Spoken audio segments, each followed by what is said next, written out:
नमस्कार मंडळी, आईच्या पाहुणचारमध्ये मी आपलं स्वागत करते। आज आपण खमंग आणि खुसखुशीत खव्याच्या पोळ्या कशा करायच्या ते पाहणार आहोत। यासाठी 1 किलो कच्चा खवा लागणार आहे। हा खवा मध्यम आचेवर खमंग भाजून घ्यायचा।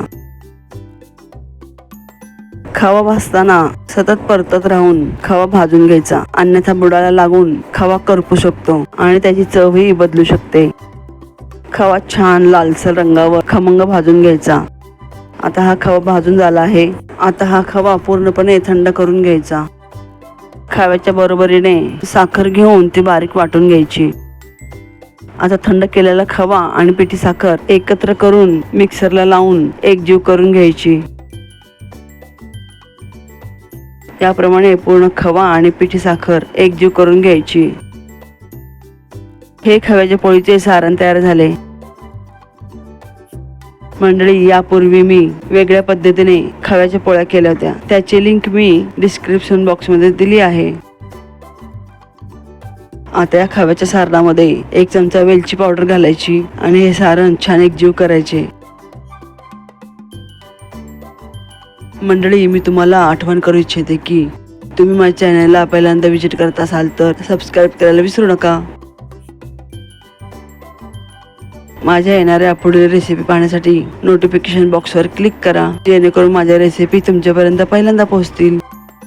आता पिठी साखर मिक्स केलेल्या खव्यापैकी थोडासा खवा घेऊन त्यात अर्धा चमचा दूध घालून हा खवा छान मिक्स करून घ्यायचा। मंडळी, दुधाचे प्रमाण अतिशय कमी लागते। थोडे जरी दूध जास्त झाले तर खवा पातळ होतो, म्हणून खव्याच्या सारणामध्ये एकदम दूध न घालता लागेल तसे सारण करायचे। मंडळी, दूध न घातलेले खव्याचे सारण फ्रीज मध्ये 10-12 दिवस छान टिकते। अशा प्रकारे खव्याच्या सारणाचा गोळा झाला पाहिजे। आता खव्याच्या पोळीसाठी कणिक मळून घेऊ। साधारण 2 वाट्या कणकेमध्ये अर्धी वाटी मैदा घालायचा, पाव चमचा मीठ घालायचे आणि आवश्यकतेनुसार पाणी घालून कणिक मळून घ्यायची। पुरणाच्या पोळीप्रमाणे खव्याच्या पोळीसाठी कणिक थोडीशी सैलसर मळायची। साधारण पाव वाटी तेल थोडे थोडे घालून ही कणिक मऊ मुलायम मळायची।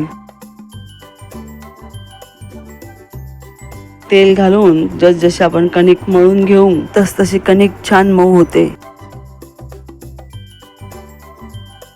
कणिक मऊ होण्यासाठी साधारण पाव वाटी तेल लागते।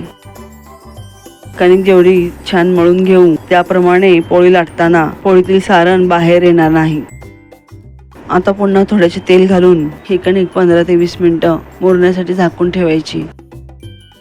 15 ते 20 मिनिटांनंतर पुन्हा ही कणिक छान मळून घ्यायची। आता या कणकेचे छोटे छोटे उंडे करून घ्यायचे। आता या उंड्याची वाटी करून घ्यायची, त्यामध्ये कणकेचे दुप्पट खव्याचे सारण भरून हा उंडा बंद करून घ्यायचा। पटावर थोडीशी तांदळाची पिठी टाकायची। आता हलक्या हाताने खव्याची पोळी लाटून घ्यायची। पोळी जास्त जोर देऊन लाटल्यास सारण बाहेर येऊ शकते। तांदळाच्या पिठीमुळे पोळपाटाला पोळी न चिकटता पटापट लाटली जाते।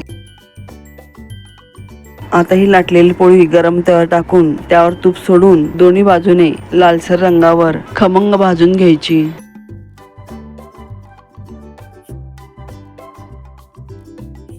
पहा मंडळी, पोळी किती छान फुगली आहे आणि खमंग खरपूसही भाजून झाली आहे। मंडळी, खमंग खव्याच्या पोळ्या तयार आहेत। ही खव्याची पोळी थंड किंवा गरम तुपाबरोबर खाण्यास छान लागते। तसेच ही खव्याची पोळी 2 ते 3 दिवस छान टिकते।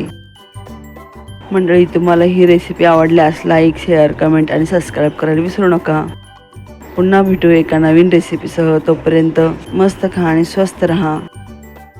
धन्यवाद।